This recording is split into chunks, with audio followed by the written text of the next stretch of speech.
मुख्यमंत्री प्रभात परिड़ा काकटपुर गस्त को कांग्रेस दल विधिवत भाव में विरोध करने सजबाद होता बेले काकटपुर पुलिस आगुआ सूचना पाई आमर युव कांग्रेस वरिष्ठ कांग्रेस माइनॉरिटी सेल समस्त नेतृमंडली मान को राति अधिया गिरफ्तारी कर अत्यंत अगणतांत्रिक बीजेपी सरकार पुलिस को हाथ बारिश करी कांग्रेस कर्मी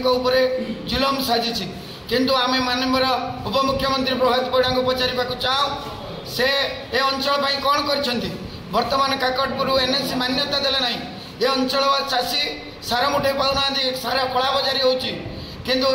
बलंगा पीड़िता तांको निर्वाचन मंडली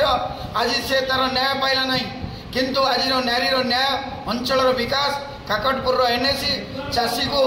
सहायता आम दाबी करुचु कांग्रेस दल या हक न्याय चित भाव में लड़वा जाऊा बेले पुलिस या भंड कर काकटपुर पुलिस या भंड कर किंतु एथिरे कांग्रेस कर्मी डरीजे ना जदि सरकार आमर समस्या सहित सामिल न हे हृदय सागर विचार कर तार सल्यूशन न करेंगे आगामी दिन में दुर्बार लड़ हो राजरास्ता को अटक कौन सरकार कौन प्रतिनिधि को काकटपुर को मड़े दिज्व ना यह हूँ कांग्रेस निष्पत्ति।